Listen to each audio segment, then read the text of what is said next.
Hi, welcome back to Sirichari channel.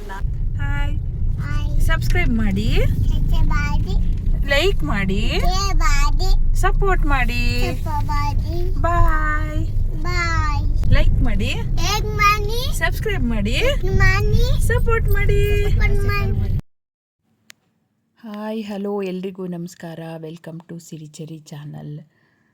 ನಾನಿವತ್ತು ನಾಳೆ ಶನಿವಾರ, ಶನಿ ಪ್ರದೋಷ ಅಥವಾ ಶನಿ ತ್ರಯೋದಶಿ, ಇದನ್ನು ಹೇಗೆ ಆಚರಿಸಬೇಕು, ಯಾವ ರೀತಿ ಪೂಜೆ ಮಾಡಬೇಕು ಅನ್ನೋದನ್ನು ತಿಳಿಸ್ಕೊಡ್ತಾ ಇದ್ದೀನಿ. ಮೊದಲಿಗೆ ಶನಿ ಪ್ರದೋಷ ಎಂದರೆ ಪ್ರತಿ ಪಂಚಾಂಗದ ತ್ರಯೋದಶಿ ತಿಥಿಯು ಶನಿವಾರದಂದು ಬಂದಾಗ ಅದನ್ನು ನಾವು ಶನಿ ಪ್ರದೋಷ ಅಥವಾ ಶನಿ ತ್ರಯೋದಶಿ ಎನ್ನಲಾಗುತ್ತದೆ. 2026ರಲ್ಲಿ ಪ್ರಮುಖ ಶನಿ ಪ್ರದೋಷಗಳು ಫೆಬ್ರವರಿ 14 ಮತ್ತು ಜೂನ್ 27ರಂದು ಬರುತ್ತವೆ. ಶನಿ ಪ್ರದೋಷ ಏಕೆ ಬರುತ್ತದೆ? ಇದರ ಹಿನ್ನೆಲೆ ಏನು ಅಂದರೆ, ಶಿವ ಮತ್ತು ಶನಿ ದೇವರ ಮಿಲನ. ಶನಿವಾರವು ಶನಿದೇವನಿಗೆ ಪ್ರಿಯವಾದ ದಿನ. ತ್ರಯೋದಶಿ ತಿಥಿಯು ಶಿವನಿಗೆ ಅತ್ಯಂತ ಪ್ರಿಯವಾದುದು. ಈ ಎರಡೂ ಒಟ್ಟಿಗೆ ಸೇರಿದಾಗ ಶನಿ ಪ್ರದೋಷವಾಗುತ್ತದೆ. ಕರ್ಮ ನಿವಾರಣೆ. ಈ ದಿನ ಪ್ರದೋಷ ಕಾಲದಲ್ಲಿ, ಅಂದರೆ ಸೂರ್ಯಾಸ್ತದ ಸಮಯ, ಶಿವನು ಕೈಲಾಸದಲ್ಲಿ ನಟರಾಜ ರೂಪದಲ್ಲಿ ಆನಂದ ತಾಂಡವವಾಡುತ್ತಾನೆ ಎಂಬ ನಂಬಿಕೆ ಇದೆ. ಈ ಸಮಯದಲ್ಲಿ ಪೂಜೆ ಮಾಡುವುದರಿಂದ ಶನಿದೋಷ, ಜನ್ಮಾಂತರದ ಪಾಪಗಳು ಮತ್ತು ಕರ್ಮಗಳು ನಿವಾರಣೆಯಾಗುತ್ತದೆ.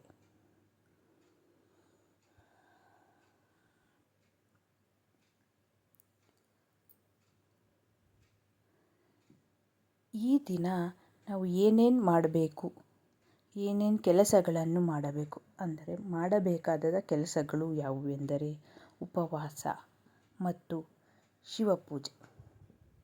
ಬೆಳಗ್ಗೆ ಬೇಗ ಎದ್ದು ಸ್ನಾನ ಮಾಡಿ ದಿನವಿಡೀ ಉಪವಾಸ ವ್ರತ ಆಚರಿಸಿ ಸಾಯಂಕಾಲ ಶಿವನಿಗೆ ಅಭಿಷೇಕ ಹಾಗೂ ಪೂಜೆ ಮಾಡಬೇಕು. ಎಳ್ಳೆಣ್ಣೆ ದೀಪ. ಶನಿದೇವನಿಗೆ ಹಾಗೂ ಅರಳಿ ಮರದ ಕೆಳಗೆ ಕಪ್ಪು ಎಳ್ಳು ಮತ್ತು ಎಳ್ಳೆಣ್ಣೆಯ ದೀಪವನ್ನು ಹಚ್ಚಬೇಕು. ಮಂತ್ರ ಪಠಣೆ.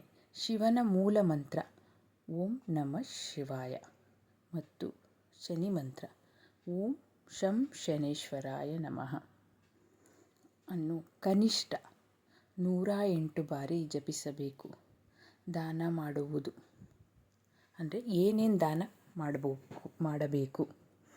ಬಡವರಿಗೆ ಕಪ್ಪು ಬಟ್ಟೆ, ಕಪ್ಪು ಎಳ್ಳು, ಛತ್ರಿ ಅಥವಾ ಅನ್ನದಾನ ಮಾಡುವುದು ಶನಿ ದೋಷಕ್ಕೆ ಅತ್ಯುತ್ತಮ ಪರಿಹಾರ. ಈಗ ಪ್ರಾಣಿಗಳಿಗೆ ಆಹಾರ. ಯಾವ್ಯಾವ ಪ್ರಾಣಿಗೆ ಏನೇನು ಆಹಾರ? ಕಪ್ಪು ನಾಯಿಗೆ ರೊಟ್ಟಿ ಅಥವಾ ಕಪ್ಪು ಹಸುವಿಗೆ ಆಹಾರ ನೀಡುವುದರಿಂದ ವೃತ್ತಿ ಮತ್ತು ಜೀವನದ ಕಷ್ಟಗಳು ದೂರವಾಗುತ್ತವೆ.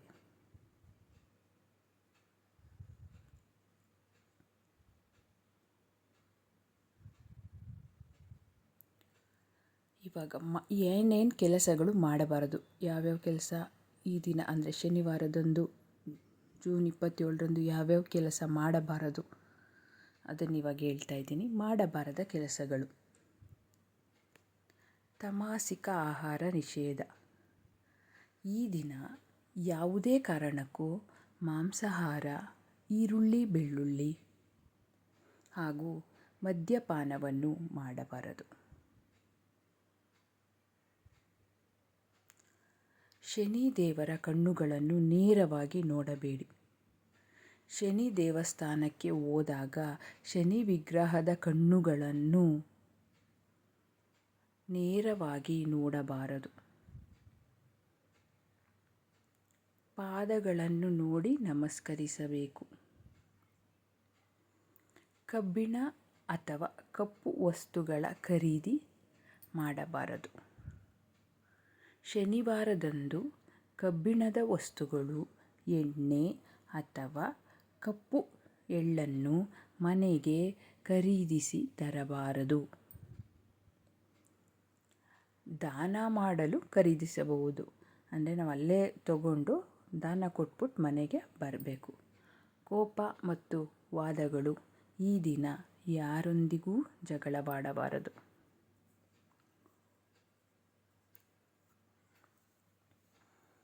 ಹಿರಿಯರನ್ನು ಅಥವಾ ದೀನರನ್ನು ಅವಮಾನಿಸಬಾರದು. ಶನಿ ದೇವನಿಗೆ ಅನ್ಯಾಯ ಮಾಡುವವರು ಇಷ್ಟವಾಗುವುದಿಲ್ಲ. ಉಪ್ಪಿನ ಬಳಕೆ ಕಡಿಮೆ ಮಾಡಿ ಉಪವಾಸ ಮುರಿಯುವಾಗ ಕಲ್ಲು ಉಪ್ಪು ಅಥವಾ ಅತಿಯಾದ ಉಪ್ಪಿನ ಆಹಾರವನ್ನು ಬಳಸದಿರುವುದು ಒಳ್ಳೆಯದು.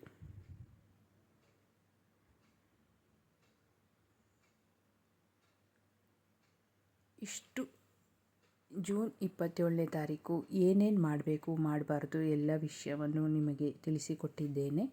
ಇಷ್ಟವಾದರೆ ಲೈಕ್ ಮಾಡಿ, ಸಬ್ಸ್ಕ್ರೈಬ್ ಮಾಡಿ, ಸಪೋರ್ಟ್ ಮಾಡಿ.